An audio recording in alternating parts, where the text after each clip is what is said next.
Okay, so mga ka-TH natin, no? Dito ngayon ako sa lugar na malapit sa sapa. Ayan, tingnan mo, ikutin mo.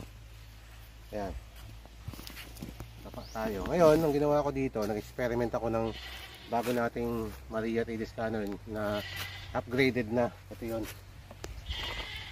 Ayan, o. So may antena na siya. Ayan, o. Guys, naka-antena na. At yan, sura niya. At yung pinaka ano niya, sensor niya, may antena na rin. Tsaka may balance. May ground balance na rin siya. No, ay kaganda, may antena tatanggal din. Then nakakabit din siya ng ganun. Ngayon ang gagawin natin, hindi na siya yung katulad dati na may wire pa dito sa likod. So ngayon, wala na siyang wire papunta dito. Ang nangyari dito is antena na ang magsisignal papunta dito sa may sensor at saka sa may box, no? Antena na. So yung kagandahan dito, kaya new version siya. So ngayon nagdala ako ng palad dito. Ito. Nagbaon ako dito ng metal box. Nandito. Yan. Nandyan sa hinukay ko, kasi kanina hinukay ko to. Siguro mga nasa 4 feet ang lalim ng box. No, 4 feet lang muna kasi ako lang mag-isa. I-test lang natin sa field. I-test natin kung gaano ka-accurate yung bago nating Maria 3D scanner, no? So nood lang kayo mga ka-TH ko, no? So pagkagawin ko ngayon, mag-scan tayo, demo lang tayo sa mga subscriber at saka mga followers natin sa Facebook at saka sa YouTube channel. So panoorin nyo to para makita nyo kung gaano ka-accurate ang Maria 3D scanner. Okay, let's start. So ito yung laptop ko, gagamitin ko no, laptop na tablet na. Laptop na tablet pa. So gagamit tayo nito. Okay, so gawin natin.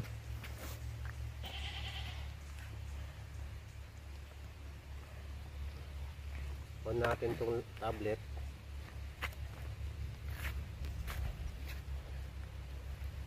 Yan. So, medyo against the light yung ano. Natin, wait lang. Lipat natin ito dito. Yan. Okay. Yan siya. Against the light talaga. Magandang pwesto dito. Yan, lagyan na lang. Okay,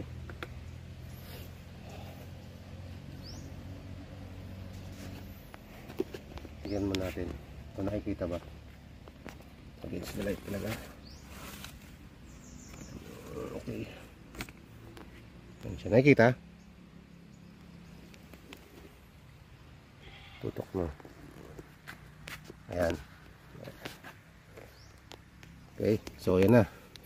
Ang gagawin natin, punta tayo sa may Visualizer 3D. Click ko to. Yes. Okay, so yes, yan. Ngayon, open ko to. Yung Maria box. Yan. Yung Maria box. Kahit hindi ko na siya hawakan, no, nandyan lang sa may upuan. Tapos ito yung sensor. Yan. Ngayon ang gagawin natin, yung scan tayo, then okay, then subukan natin ng automatic. Yan, automatic na siya. Yan. Then tayo natin ng okay, scan. Yan, ito tayo.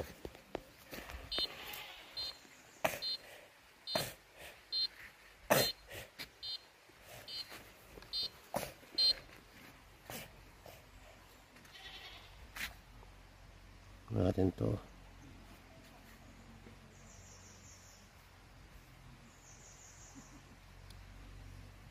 Check natin kung connected na siya. Yan, so tayo natin scan. Dito tayo.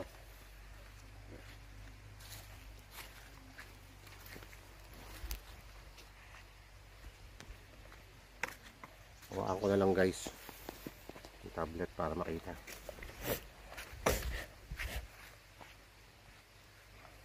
Yan, dito ako.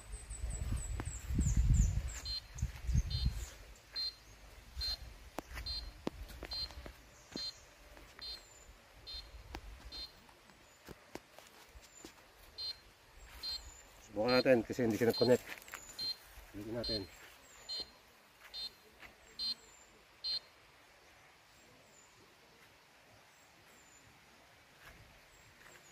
Okay, ulitin natin. Ulit tayo sa umpisa. No? On ko muna ito lahat. Then, pag in-on ko to, umiilaw siya. Yan o. Balance ko lang para ma-detect to. Scanner natin isa. Yan. Check, check. Then, laptop tayo. Itong visualizer natin i-yes ko na. Then, pag-open natin.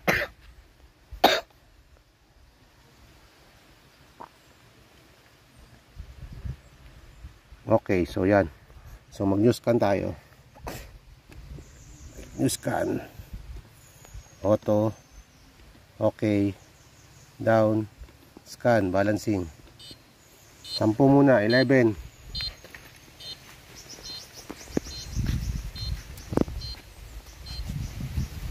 Tayo.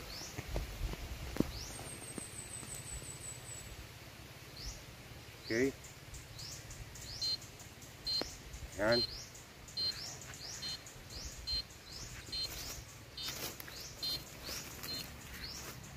So balik tayo. So bagong-bago pa talaga yung hukay kasi kakaano ko lang.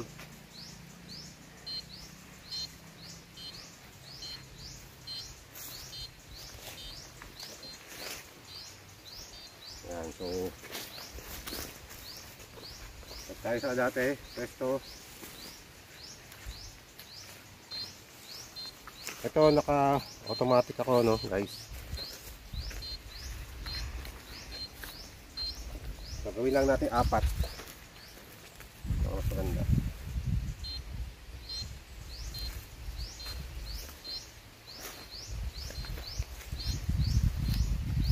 Yun.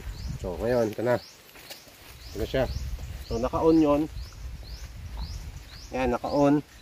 Naka-on din to. At ito na, yung result ng ano natin. Ito natin, dito tayo. So, against the light. Ipakita natin.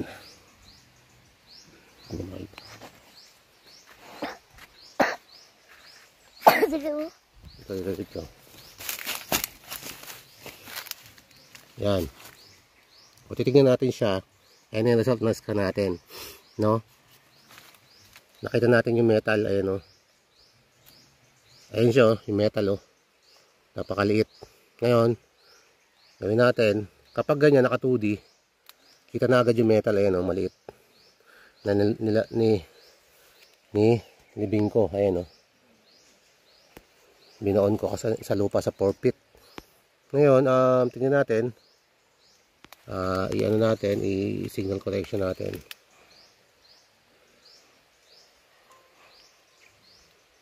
Ayan siya. Tingnan ng filtering. Yan. Ayan siya, kitang-kita mga ka-TH. Yun yung binaon ko. No, so mayroon dito tubig, lupa. Side view. Tingnan natin side view. Ayan, yung side view. Tingnan natin yung depth, kung gaano kalalim. Yung pagkakabaon ko. Ayan yung lumabas. Nasa 1.50 meters. So 1.50 meters lumabas. No. 1.50 meters ang lumabas sa scanner sa images. Napakaganda. Tingnan tayo. Tingnan tayo ulit. Yan. So kung titignan natin siya, ayan siya. Guys. Medyo hirap.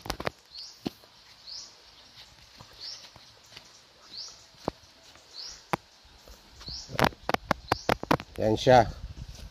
So kita kasi yung mga niyog dito, against the light tayo, pero kita talaga. Yan, lumabas sa 1.38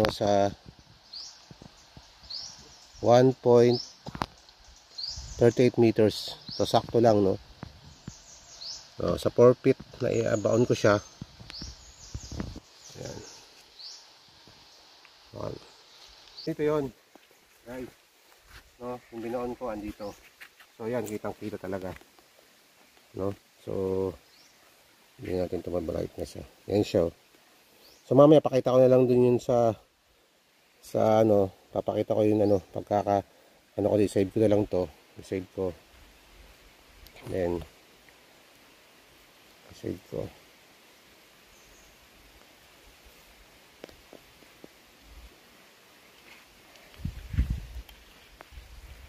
Wait lang .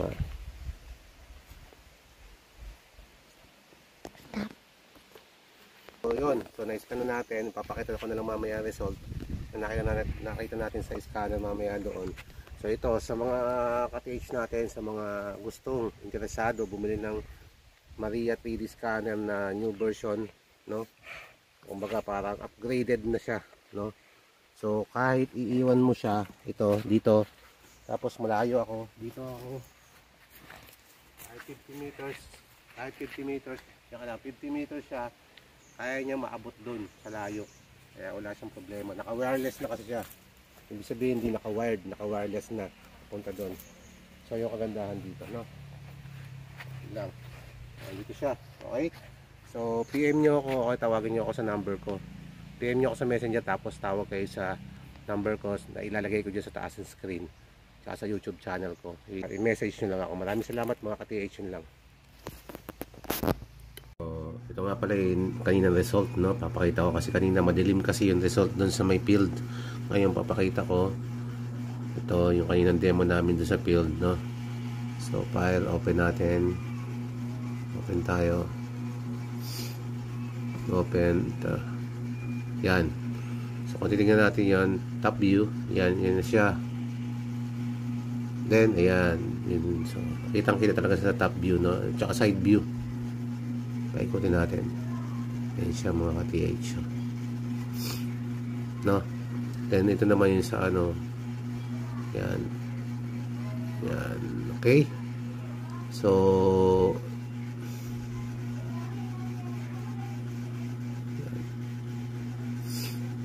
yun lang. So makikita natin dyan yung depth, makikita natin dyan yung yung dito lalabas yung depth, yan yung depth.